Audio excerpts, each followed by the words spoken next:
All right, guys, we're back with some more Run 8 action with the RailDriver. We're picking up where we left off with our live stream yesterday. You know, it's all in all, it's been a good experience.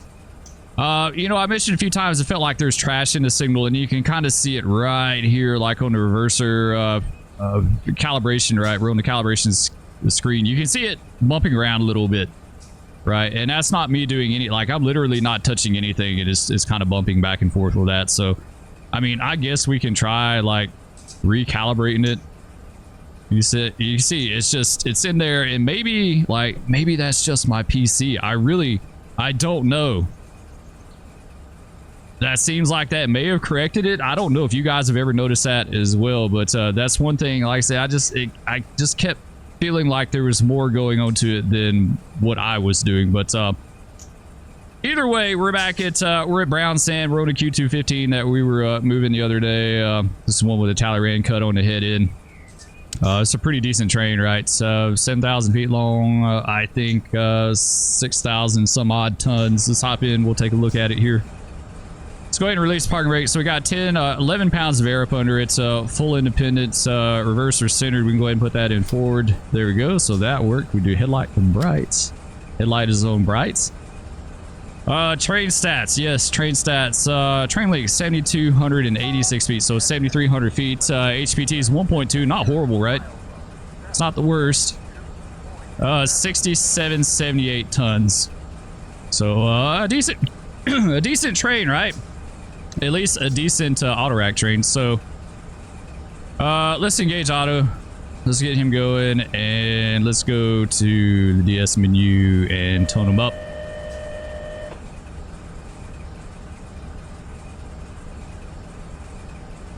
See what he says. Request the signal.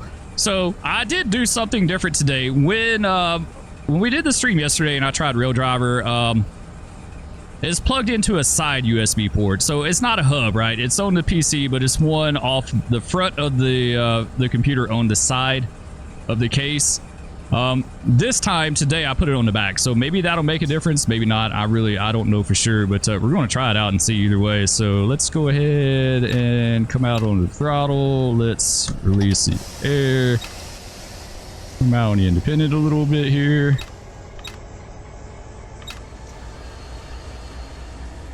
See, we get this bad boy moving. She kind of struggled a little bit the other day, right? Like, it was definitely a beast to get moving up there at the north end of the gate. Oh yeah, it's not bad here at all. Like, we're kind of in a bowl. Like, it's a legit climb out of here. You can see it. It's 1% up. It kind of flattens out a little bit there. It's the south end of Brown Sand, you know, and then it climbs on up towards that sand place. I think it used to be like Uniman or something back in the day. But either way, I think the fact that we're in this bowl, like the bottom's left hanging out on the other side of the bowl, so the bottom's kind of pushing us down and through it a little bit. That's why we just took off like a scalded dog, right? This isn't bad at all. It's not bad. It's a lot of fun. It definitely adds to it. My two critiques is the signal noise that I see in it. I don't know why. Like I said, that could very well be. The other critique that I have is I just wish the throttle had a detent, and I've seen a lot of people say that, right? Some kind of detent system to the throttle. So you can kind of know exactly where you're at, right? Because right now, what I find myself doing is I kind of have to hunt for the throttle position a little bit, you know? Like, it's not horrible by any means, but it's something that you have to kind of work at just a little bit, right? Like, we can go ahead and slap her on down to number 8. Get up out of here. It's 25-mile-an-hour sighting, so we do need to remember that. Man, she is going, right? Like, she is absolutely taking off. He's blasting off like the space shuttle out of here. Okay, there we go. Let's keep getting her on up to... She may start to kind of average out as far as speed when we get on this grade good. We'll see. There we go. Go number 4 over this switch here. We do have a DC unit second out, right? We got the -9 on the head end. DC unit second out. I think I remember reading something somewhere in one of the rule books where you need to go over to switch light number 4. No higher than number 4. Notch 4 because of arcing or something with the DC traction motors. I don't think that's really as big of a deal now as it was back in the day. But really, we needed to do that more than anything just for, like, speed control. She's wanting to go. There we go. All right, that looks pretty good. I guess we should count that down, right?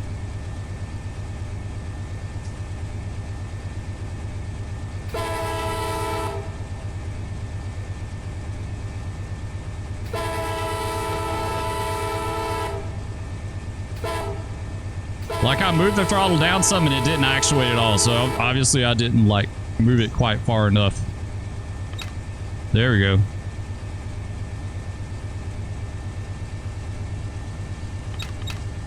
See, that was too much. I was wanting 6 and it went to 7, so you have to kind of ease it back up, right?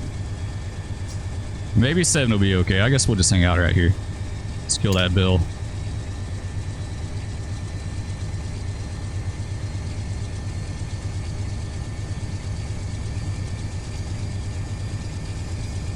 All right, I think we're good right here.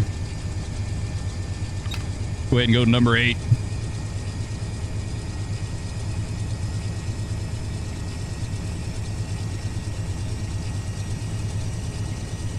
Nice.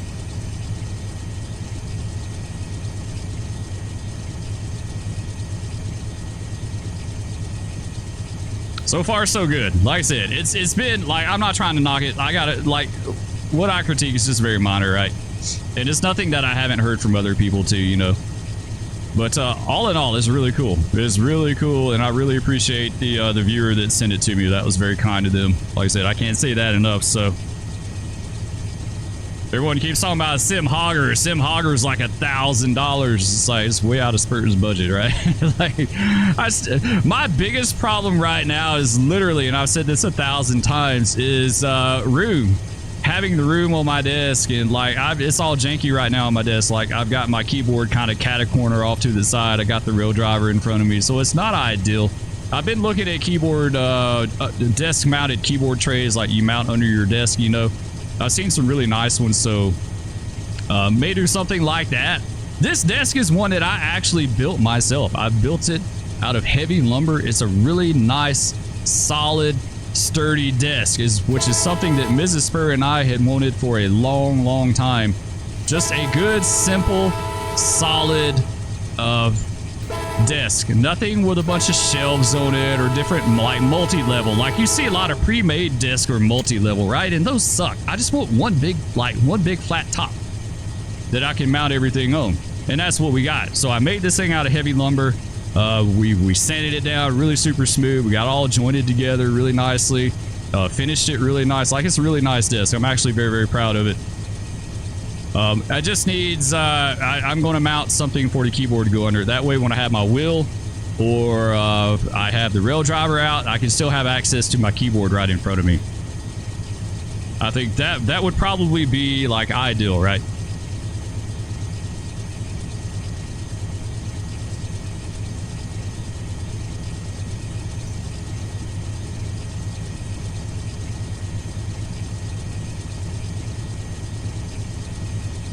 All right, we're almost out of that 25.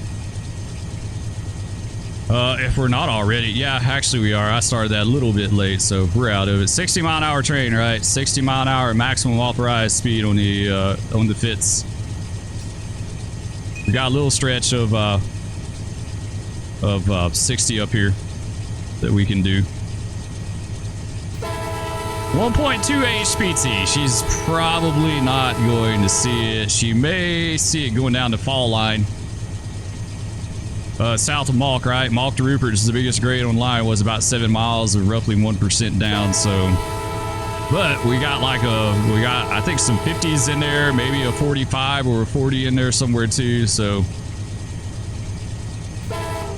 that may prevent us from seeing 60, which is fine. You know what? If we could get 50 out of this thing, I would be happy.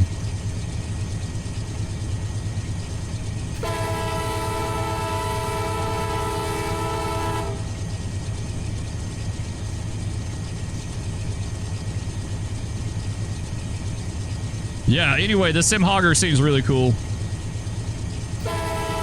It does have some assembly required, right, too? I think you have to assemble that thing. All right, we got to approach limited distance to Malk. So we're going to be going down the other main. what is that, number 2, right? Number 2 main? I think it is. I think, yes, number 2 main. We're going to be meeting someone up here. That's cool. Someone's sitting up there waiting on us. Other than that, it's going to be our railroad. I kind of messed with this spawning a little bit. It was spawning a bunch of trains that aren't accurate to my time period, right? So I just kind of turned those nodes off. I really need to go back and like redo the whole thing.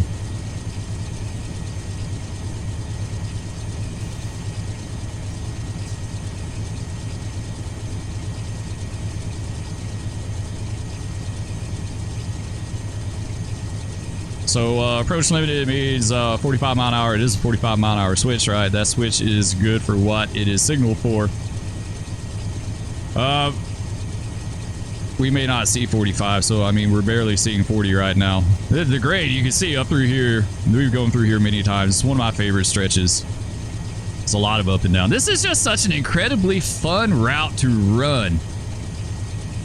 Like, it really just is. It is so incredibly fun to run because there's so much up and down on this route. There's so many grade changes, speed limit changes, crossings on top of that. Like, it keeps you busy, right?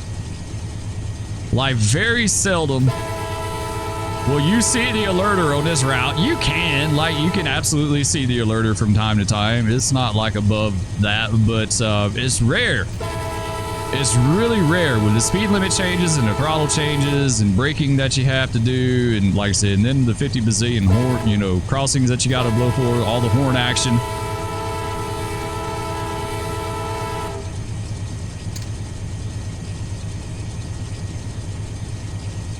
It is. It's a fun route, and I don't say that because I used to work it, right? Like, it is something a little special to me because I did run this route from time to time. It wasn't a whole lot.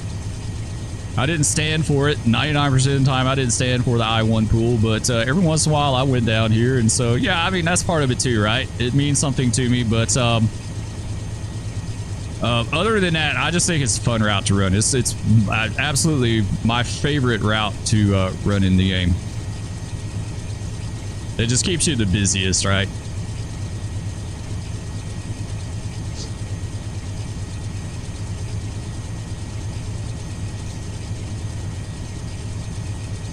So I think I see our signal up here peaking, right? No, it's not. That's just a hole in the trees. It's where the sky is peeking through the trees there.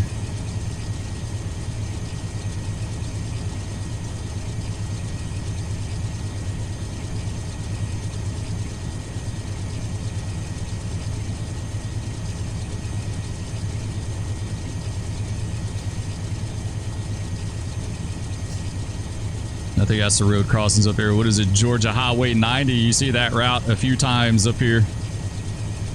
We can do a little shift F8 action. Coming up here to Malk. Malk used to be a siding and a station stop way back in the steam engine days. What's our speed look like? 37. Yeah, I don't think she's going to see 45 when we get up here to the signal.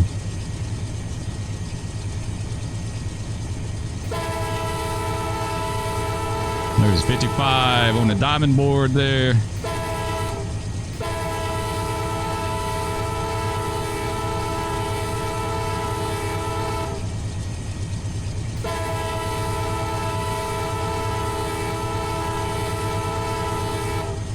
So our downhill is going to be starting shortly, though.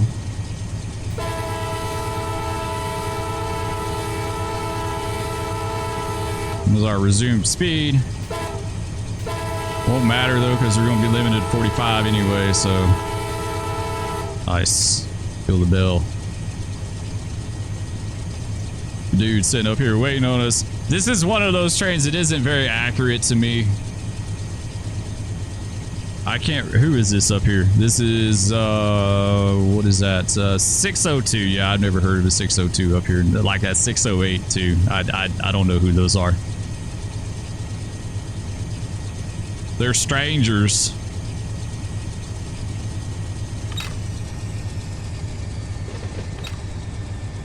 Roll down a little bit. Kind of coast through this switch here. I don't know if that's right or not. I could have swore I read something about it. Honestly, I don't remember like engineers doing that. If they did, it's something I didn't pay attention to really. I think maybe they did. Right, they may have. There we go, back to number 8. Good looking train though. Like, I don't know who 602 is. And it's definitely not prototypical for my time period, right? Like 2003, but it's still a good looking train. All right, so down the Georgia Fall line with about 7,000 tons. See what we'll kind of watch our grade up here. Yeah, 1% down. So it goes down, and then I think it kind of pancakes out a little bit down at trash dump. I think it's down there somewhere, right? It's down there somewhere. It kind of flattens out a little bit. I don't think it's necessarily not, but I think the grade kind of flattens out a little bit, and then it drops back off big time the rest of the way down. It may be like this right here. You see here, it looks like it goes up. It's not going up. I think that's just where it's flattening out a little bit. Back out the throttle a little bit here. It definitely, like, the RailDriver definitely adds to the immersion of, like, being an engineer. There's no doubt about that. Let's kill that bell. Don't know I need all that mess. So yeah, I see grade 0.0. So yeah, we were like 0.8% down somewhere in there, and then now it's 0.0. What's our speed limit through here? We're doing 60, so we already cleared that switch back there. Nice. Okay. We got 602 train looks good on number 1 main. Marker's hanging. Over. You used to say over and out, right?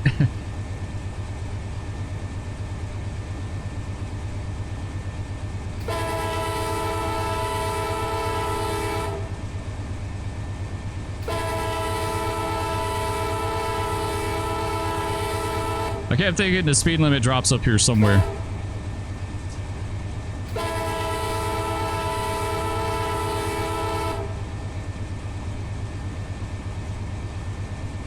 Yeah, 45. Got 45 coming up, so we'll just kind of hang out right here.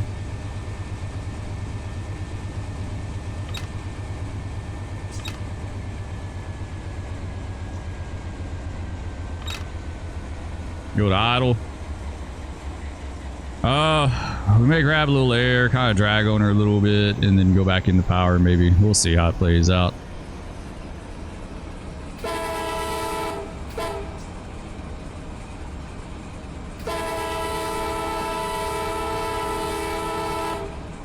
.8 down here.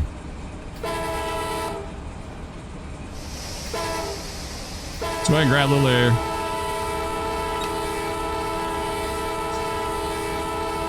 I keep forgetting to bail on this thing. Like, I know to bail, but it's so hard to make myself do that action on this thing.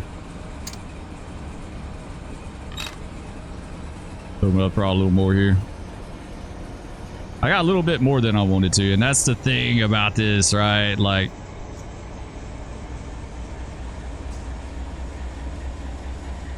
yeah, we may have to pull on her pretty good.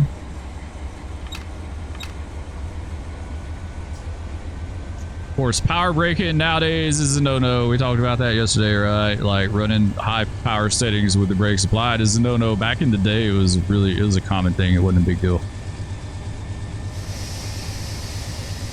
We just had that brake actuation sound, but I didn't do anything.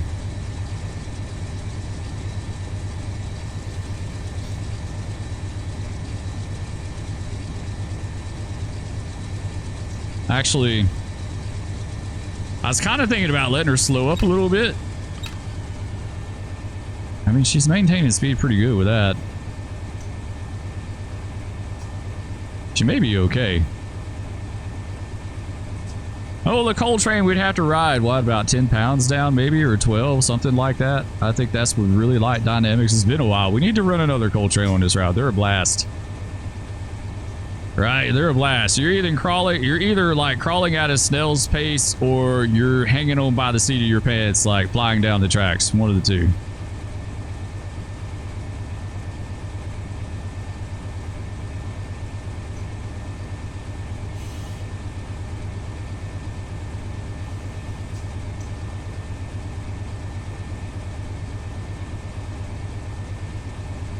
Man, I have to move this thing a lot to get to number 5. Like, it's a whole lot to get to number 5, and then just a little bit to get to 6 and 7. Yeah, that's kind of weird. Like, I'm just trying to get a feel of where these positions are at on this throttle, and it's like, I don't know. I'm down here Charing. Charing used to be a station too. I think it was only a station though. All right, there's our resume speed.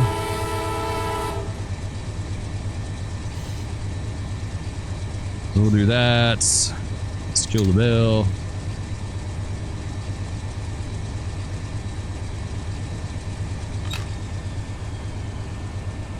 Yeah, I'm trying to get a feel of like, where can I put this throttle and kind of expect like halfway is like forward, you know, 3/4 is number 6, you know, that sort of thing. But it doesn't quite play out that way, honestly.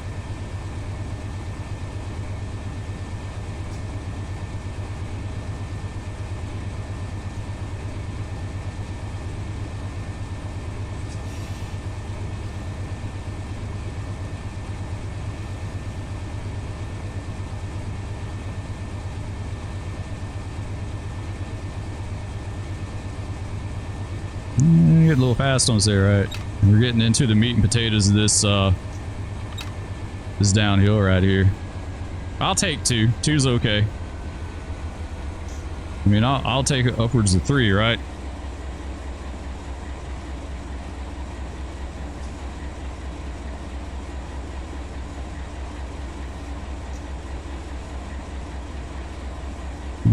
She went slow up. I mean, we still got a couple notches in there we could come out of too. All right, we're coming up to Dyson and cross over here. I mean, we're fixing to be out of the 45 speed restriction, so really in the scheme of things it don't matter. Like, we can go on with it. We're about to do another 45 up here in a bit, so we can kind of go with it.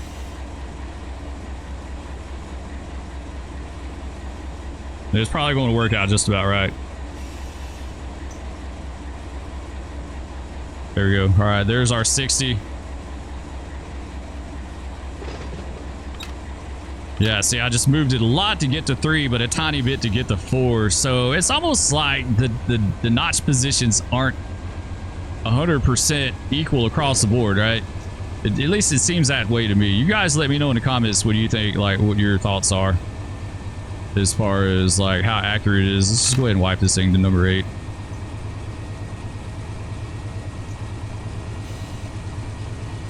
So I don't think we have any more speed restrictions. We just got the 45 up here for the switch, so we can run kind of fast, and then we'll draw down the 3 or 4 more pounds of air when we get up there to Rupert at the bottom of the hill to slow us down to the 45, and then we'll get at least a 10-pound set to keep our brakes from sticking, because I'm kind of like longer train, right? Auto racks, you know, it's definitely something that's kind of in the back of my head. I don't think we've had that problem, but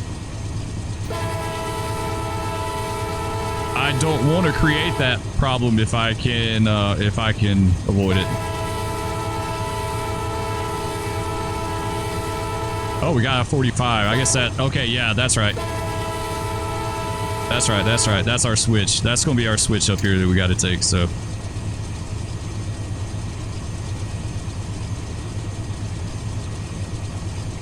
That's going to be our switch, so we'll have to shed about 10 mile an hour up here.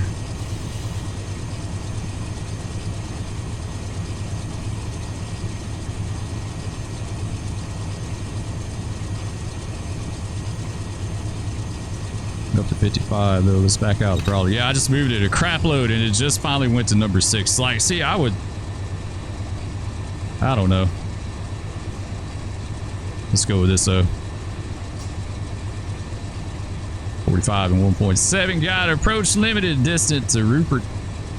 Number 2 main. 215.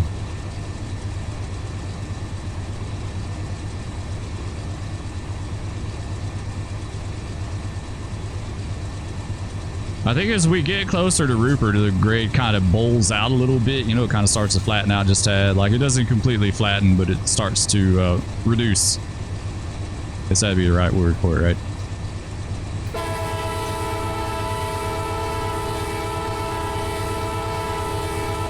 Mount Sinai Church Road.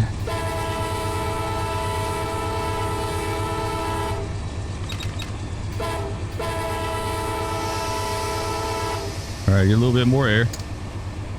Cause that's 81. Bell it, Spur, bell it. You got. I'm so used to doing it a certain way on the keyboard that it's like really hard for me to remember on here. All right, here's our switch right up here. So this is going to be by the skin of our teeth. Come on, Q215. Just let those brakes start heating up. There we go. It's all right. We hit it a little fast. It's not the end of the world. Gosh, here's something I didn't think about though. Now we got a 10-pound set. And the grade isn't nearly as steep, so I think now would probably be a good time to transition into dynamics. Right?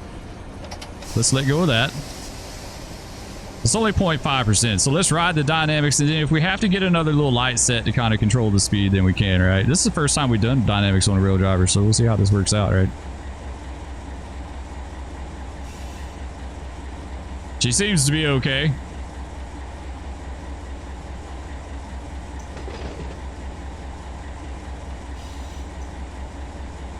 I'm slowing down a little more than what I would like. Probably the brakes are still releasing, right? Flow's 47, so they're coming on off.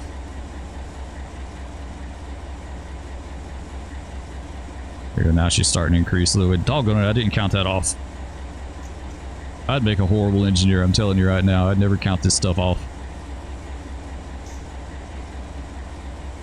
Honestly, I feel like a lot of the old heads I work with, they didn't need a counter. Like, they know, right? They just somehow they just magically knew what like a mile, like where they would be at with a mile of train or 7,000 feet or whatever. They just knew it.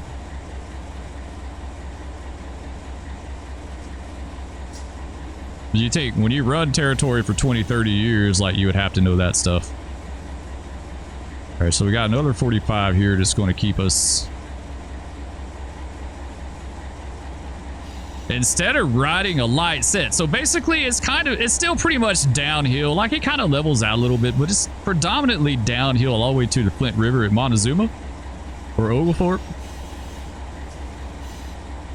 So I'm kind of wondering if maybe on this train, if just dynamics would do it right. I've taken trains like the coal train, you ride a little light set down, but or drag it with a heavier set. I mean, you could do that too.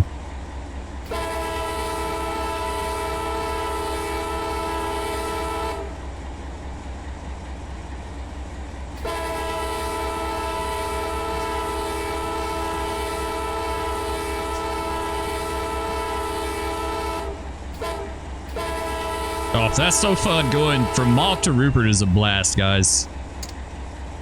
It's one of my favorite areas. This whole stretch through here is really a lot of fun. I don't think there's any stretch of the route, honestly, that isn't fun.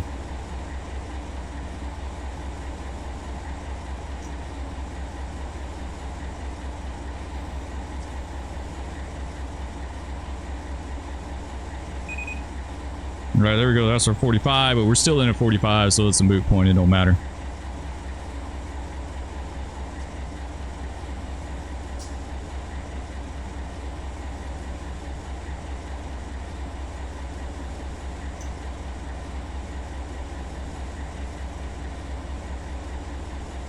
Yeah, we went over that. There's a little flat spot back there. Like, it's going to pick up right here.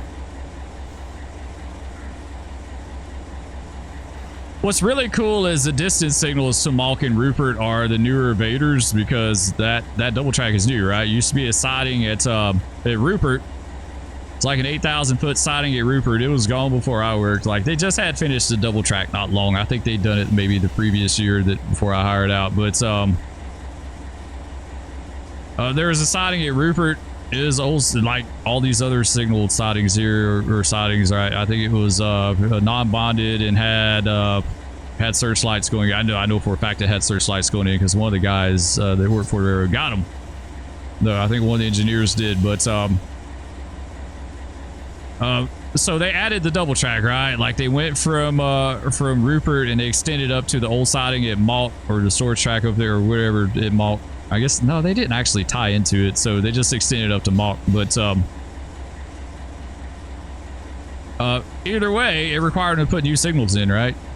So I thought that was really cool because Rupert, since it was a non-bonded siding, they didn't need like anything other than an approach to go into that. So then they had to add another head, and they just did the vaders and all that. So that's pretty cool. Pretty cool how it's set up.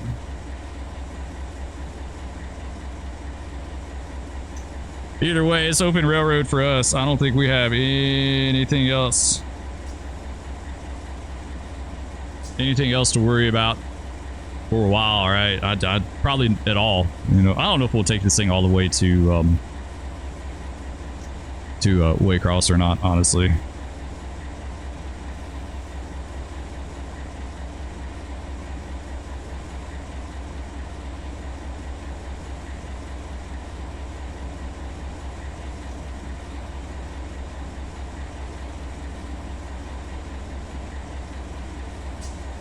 Still in that 45. I kind of thought we would be out of that by now. Let's go with the B2. I always kind of felt like you really don't start to get the slack gathered up good until you hit B2, right? Like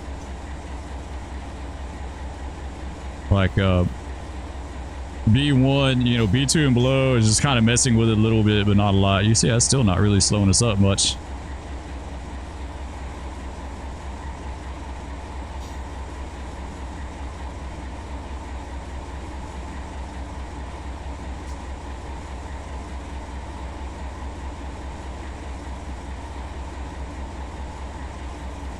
And coming up to Ideal.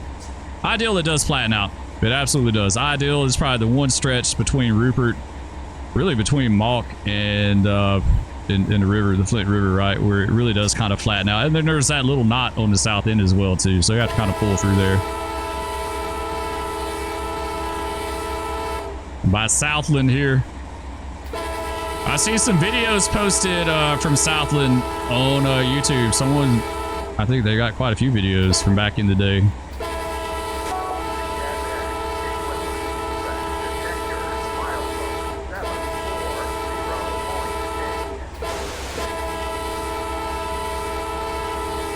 Sweet, we're back into the 60. Let's come out of the dynamics easy though. We don't want the head end to run out, right?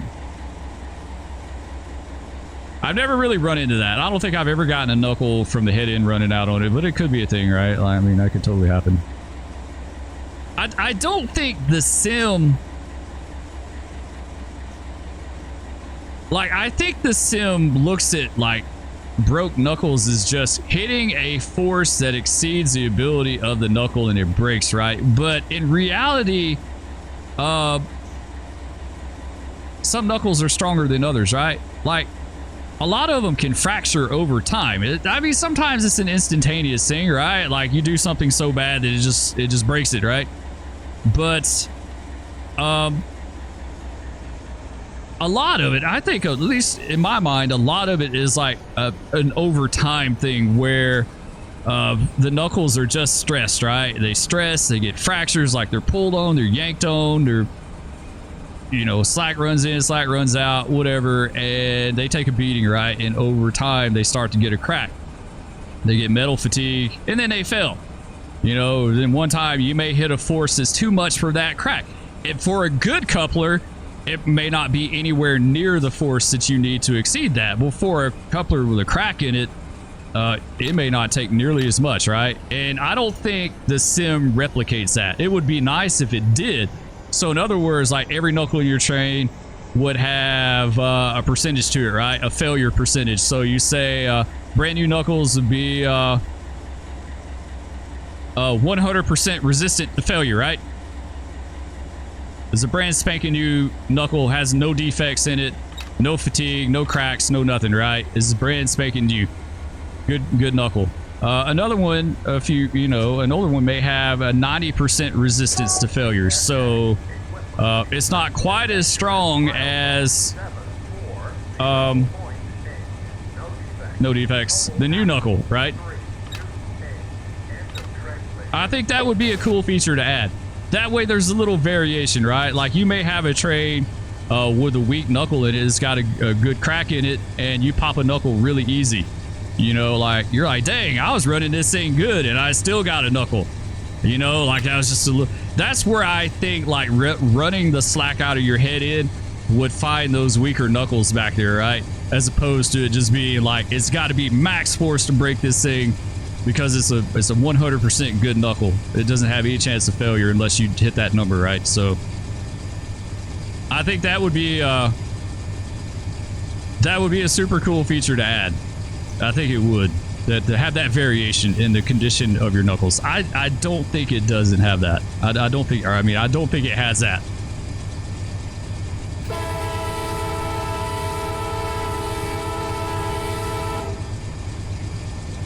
I think it would make it much more challenging, right? Like I said, you could be running down the tracks and in your mind, you're like, yeah, I'm running pretty decent, right? Like this isn't bad. You're not getting anywhere near the max forces, but you got enough to break that weak knuckle back there somewhere, you know? And you're like, dang, I just broke that knuckle and it really wasn't that bad. Like sometimes it's just going to happen, right? If it's a bad enough knuckle, it's just going to happen. I mean, like even in the best situations where you're running, it could still happen. So